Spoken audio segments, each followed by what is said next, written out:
নমস্কার, আজকে আমি এসেছি লিক সেবায়কে লোক সেবায়কে পাবলিক সার্ভিস কমিশন।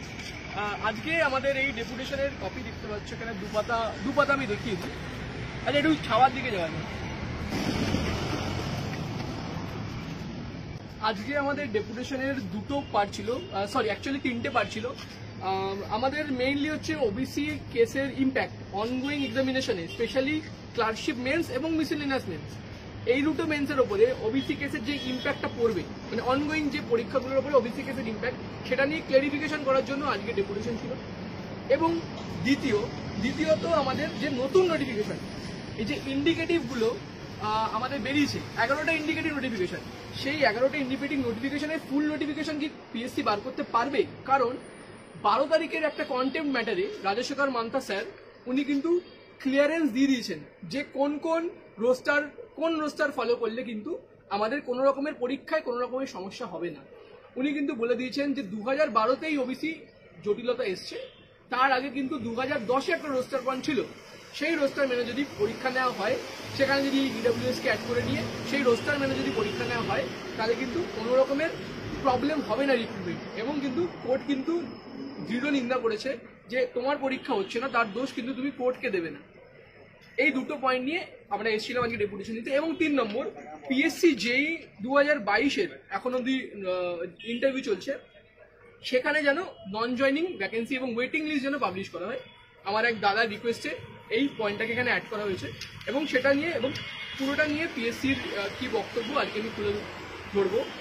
প্রথমে পিএসসি জেইর যে নন জয়নিং এবং ওয়েটিং লিস্ট, সেটা নিয়ে কথা বলা হয়েছে। পিএসসি বলেছে হতে পারে কি হতে পারে না, এরকম একটা অনিশ্চয়তা আছে। এবং আমরা যেটা সবাই আগে থেকেই জানি যে নন জয়নিং লিস্টের কিন্তু ব্যাপার ডিপার্টমেন্ট যখন চাইবে তখনই কিন্তু নন জয়নিং লিস্ট হবে। এবং PSC max to max PSC ডিপার্টমেন্টকে জানাতে পারে যে নন জয়নিং এর একটা দাবি করা হয়েছে। আগেরবারও কিন্তু অ্যাপ্রক্সিমেটলি 10 থেকে 20% নন জয়নিং সিট ছিল, যে লাস্ট যে জুনিয়র ইঞ্জিনিয়ার রিক্রুটমেন্ট হয়েছিল। তো সেটাকে একটা যদি আরটিআই রিপোর্ট বার করা যায়, সেটাকে দেখিয়ে এইবারের জন্য কিন্তু নন জয়নিং ভ্যাকেন্সি দেওয়া যেতে পারে। সেকেন্ড আমি আসি 11টা ইন্ডিকেটিভ নোটিফিকেশন, যেখানে যেন ফুল নোটিফিকেশনটি পাবলিশ করা যেতে পারে, যে আমাদের হাইকোর্ট যেই গাইডলাইন দিয়েছে তার উপরে ভিত্তি করে। এখানে কিন্তু আজকে পিএসসিতে যা কথোপকথন হলো, তার উপরে ভিত্তি করে আমি বুঝতে পারলাম যে পিএসসি কিন্তু পরীক্ষা নিতে পারবে না।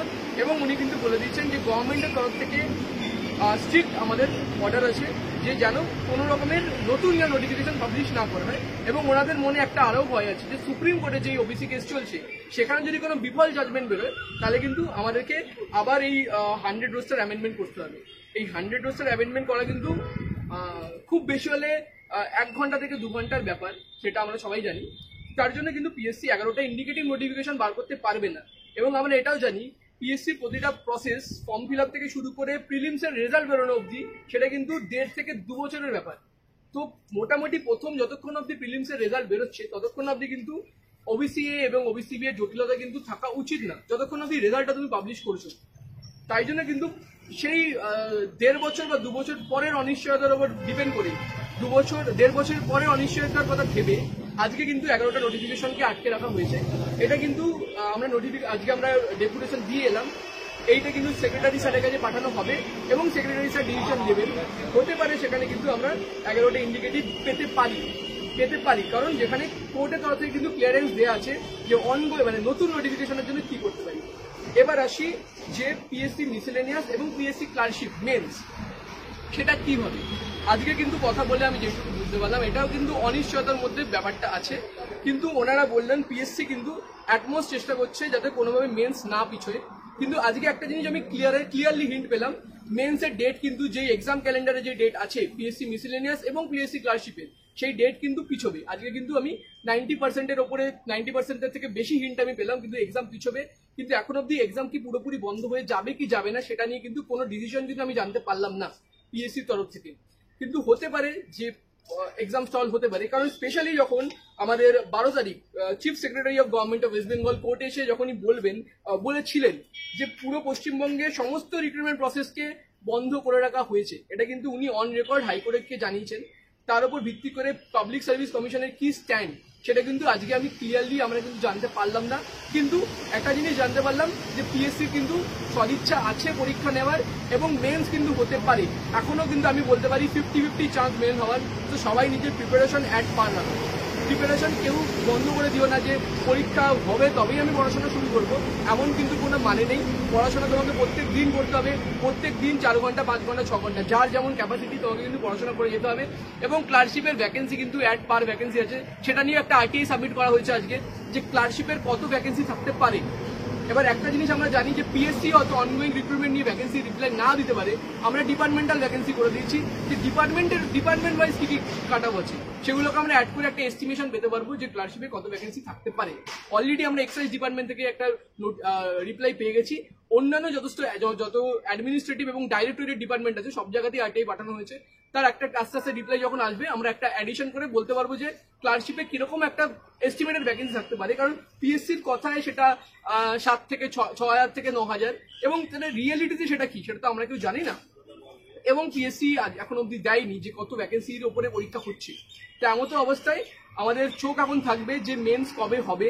এবং আজকে যে বললাম যে মেন্স হওয়ার একটা অনিশ্চয়তা কিন্তু ছাপ আমি পিএসসির মুখে, পিএসসি যার সাথে কথা বললাম আধিকারিকের সাথে, রিক্রুটিং অফিসার মনে হয় উনি, তার সাথে কথা বললাম, তিনি বললেন 50 তিনি মুখে বলেননি কিন্তু আমার যা মনে হচ্ছে 50-50 চান্স পরীক্ষা হওয়া কি না হওয়ার 50-50 চান্স আছে। আমি সত্যিই আশা করবো পরীক্ষাটা হয়ে যাক। আমার নিজেরও সবকটা প্রিলিমস দিয়ে মেন্স দিয়ে বসে আছি, পরীক্ষাগুলো হয়ে গেলে আমাদের সবাই টেনশন মুক্ত হতে পারি। স্পেশালি মিসেলেনিয়াস এবং ক্লার্কশিপ যেগুলোর ওপরে, মিসেলেনিয়াস একটা বড় লেভেল পরীক্ষা, ক্লার্কশিপও একটা বেশ বড় হিউজ ভ্যাকেন্সির মাস রিক্রুটমেন্ট, এগুলো কিন্তু বন্ধ হলে হবে না। এবং আমাদেরকে এটাও কিন্তু আগামী দিনে আন্দোলনের সাথে যুক্ত হতে হবে, তীব্র আন্দোলনে নামতে হবে যাতে এই 11টা যে আমাদের 11টা যে ইন্ডিকেটিভ অ্যাডভার্টাইজমেন্ট সেটা যেন প্রত্যেকটা অ্যাডভার্টাইজমেন্ট বার করে দেওয়া হয়। স্পেশালি ডাব্লিউবিসিএস, মিসেলেনিয়াস এবং ক্লার্কশিপ যেগুলো মাস রিক্রুটমেন্ট করার জন্য যেই নোটিফিকেশনগুলো আছে সেগুলোকে যেন ইমিডিয়েটলি পাবলিশ করা হয়। এবং আমাদেরকে এটাও খেয়াল রাখতে হবে যেন নন জয়নিং ভ্যাকেন্সি প্রত্যেকটা পরীক্ষাতে নন জয়নিং দেওয়া হয় এবং যেন পেপার লিক অ্যান্ড এক্সেট্রাকে যেন বন্ধ করা যায়, যত রকমের দুর্নীতিকে যেন বন্ধ করা যায়। Thank you so much. তো আজকের আশা করি আমাদের ডেপুটেশনের থেকে কিছু রিলিফ পাওয়া গেল, যে মোটামুটি 50-50 চান্স আছে, এখন অব্দি মেন্স হওয়ার চান্স আছে। তো কেউ নিজের প্রিপারেশনকে বন্ধ করবেন না, কেউ এটা ভাববেন না পরীক্ষা হবে কি হবে না, এই অনিশ্চয়তার মধ্যে থেকে নিজের প্রিপারেশনকে এফেক্ট করো না। এবং ভাই আর একটা জিনিস বলবো, আজকে এখানে এসছি, আজকে ডাব্লিউবিসিএস এর ইন্টারভিউ চলছে, তো যেই আচ্ছা আজকে যেই ইন্টারভিউ চলছে, এখানে কিছু সিনিয়র ডাব্লিউবিসিএস ক্যান্ডিডেটদের সাথে দেখা হয়েছে, যারা তাদের পরিবারের যেই ক্যান্ডিডেটদের সাথে এসছে, যেই ইন্টারভিউ চলছে। এখানে সবার মধ্যে না আমি একটা জিনিস দেখলাম, সবাই প্রচন্ড হতাশ হয়ে পড়েছে এই পশ্চিমবঙ্গ পাবলিক সার্ভিস কমিশনের সাথে ডিল করতে করতে এবং পশ্চিমবঙ্গের সমস্ত রিক্রুটমেন্টের সাথে ডিল করতে করতে সবাই অ্যাকচুয়ালি হতাশ হয়ে পড়েছে। আমি একটাই অ্যাডভাইস দিতে চাইবো সবাইকে, যাদের পসিবিলিটি আছে সেন্ট্রাল পরীক্ষার দিকে ঘুরে যাওয়ার, ভাই ইমিডিয়েটলি সেন্ট্রাল পরীক্ষার দিকে ঘুরে যাও। আমি একটা জিনিস ক্লিয়ারলি বলতে পারি যে সেন্ট্রালের যে বড় বড় এক্সামগুলো আছে না, তুমি যদি সেগুলোর জন্য ভালোভাবে প্রিপারেশন রাখো, তুমি কিন্তু স্টেটের সব পরীক্ষা এমনি ক্লিয়ার করতে পারবে। স্টেটে এমন কিছু হাতি ঘোড়া প্রশ্ন জিজ্ঞেস করা হয় না। মিসেলেনিয়াস, ক্লার্কশিপের, ডাব্লিউবিসিএস থেকে বাদ রাখলাম আমি, WBCS high level exam, miscellaneous, ক্লার্কশিপে আমি যে এক্সাম দিয়ে দেখলাম, এমন হাতি ঘোড়া কিচ্ছু জিজ্ঞেস করা হয় না। সেন্ট্রালের পরীক্ষার দিকে ভাই শিফট করে যাও, অবিলম্বে শিফট করে যায়। এনটিপিসির এত বড় ভ্যাকেন্সি, আরআরবি গ্রুপ ডি আছে, আবার আরআরবি গ্রুপ ডি পরের বছরের নোটিফিকেশনও চলে আসবে। একটা নোটিফিকেশন চলাকালীন পরের বছরের নোটিফিকেশনও চলে এসেছে কিন্তু। প্লাস যে কটা পরীক্ষাতে ভাই প্রিপারেশন শুরু করো, এই পশ্চিমবঙ্গের পরীক্ষার জন্য ওপরে বসে থেকো না ভাই। আমরা সত্যিকারে বলতে গেলে লাস্ট 3 বছর ধরে প্রিপারেশন করছি এই ওয়েস্ট বেঙ্গলের পরীক্ষার জন্য। সত্যিকারে বলতে গেলে আজকে আমি অ্যাকচুয়ালি হতাশ। এবং আজকে পিএসসির ভিতরেও কথা বলে বুঝলাম পিএসসির এমপ্লয়িরাও নিজেদের মধ্যে কিন্তু তারাও নিজেরাও স্যাটিসফাইড না পিএসসির কাজ নিয়ে। তারা নিজেরাও বলছে যে ভাই কি করবো, তোমরাও জানো সবকিছু, আমরাও জানি সবকিছু, কোথা দিয়ে সমস্ত পরীক্ষা আটকে আছে, কে বললে পরীক্ষা হবে। আমাদেরকে এটা উনি বললেন, আপনি একটা কাজ করুন, এই কপিটাকে, আজকে কপি আমরা করিয়ে আনলাম, এটাকে আপনি government of West Bengal home and hill অ্যাফেয়ার্সে ফাইন্যান্স ডিপার্টমেন্টে আপনি পাঠিয়ে দিন, যাতে এই ক্লারিফিকেশনটা যদি পায়, ফাইন্যান্স ডিপার্টমেন্ট থেকে ক্লারিফিকেশন পেলে তবেই কিন্তু ফুল নোটিফিকেশন বেরোবে, নাহলে কিন্তু বেরোবে না, পিএসসি বার করতে পারবে না যতক্ষণ আপনি ফাইন্যান্স ডিপার্টমেন্ট ক্লারিফিকেশন দিচ্ছে।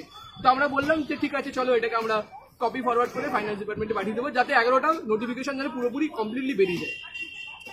এবং ইম্পর্টেন্ট আপডেট যেটা আমার সবার প্রথমেই দিয়ে দেওয়া উচিত ছিল। আজকে একটা ডিস্ট্রিক্ট কোর্টের রেজাল্ট বেরিয়েছে, কালকে বেরিয়েছে, রায়গঞ্জ বোধহয় রায়গঞ্জ ডিস্ট্রিক্ট কোর্টের রেজাল্ট বেরিয়েছে। সেখানে কিন্তু ওবিসি এ এবং ওবিসি বি কে বাদ রেখে যে বাকিদের কিন্তু রেজাল্ট বার করে দেওয়া হয়েছে। এইটাই কিন্তু আমি বারেবার বলেছিলাম, বারেবার মেনশন করেছিলাম যে তুমি যতই পরীক্ষা নিয়ে নাও, তুমি কিন্তু দিনের শেষে যেই সমস্ত ওবিসিদের সার্টিফিকেট বাতিল হয়েছে, তুমি কিন্তু তাদের রিক্রুটমেন্ট করতে পারবে না, তুমি কিন্তু তাদেরকে প্যানেল পাবলিশ করতে পারবে না। এটাই কিন্তু প্রথমবারের জন্য আমি যেটা গত 6 মাস ধরে বলছিলাম, সেটাই কিন্তু কালকে Raiganj district court, I guess আমি একটু ভুল হতে পারি, সেখানে কিন্তু প্যানেলে দেখা গেছে ওবিসি এ এবং ওবিসি বি কে বাদ দিয়ে কিন্তু বাকি প্যানেলকে পাবলিশ করা হয়েছে এবং লিখে দেওয়া হয়েছে WPA 387, মানে যেটা হাইকোর্টে কেস চলছে কন্টেম্প ম্যাটার, সেই কন্টেম্প ম্যাটারের উপর ভিত্তি করেই কিন্তু ওবিসি এ এবং ওবিসি বি এর কিন্তু প্যানেলকে আটকে রাখা হয়েছে। এটা কিন্তু আমাদেরকে পিএসসি কে কিন্তু মাথায় রাখতে হবে যে ভবিষ্যতে কিন্তু পিএসসির সাথে এমন সেম কিছু হতে পারে যে প্যানেল আটকে যেতে পারে এই WPA 387 কেসের জন্য। Thank you so much, best of luck, পড়াশোনা কন্টিনিউ করতে হবে।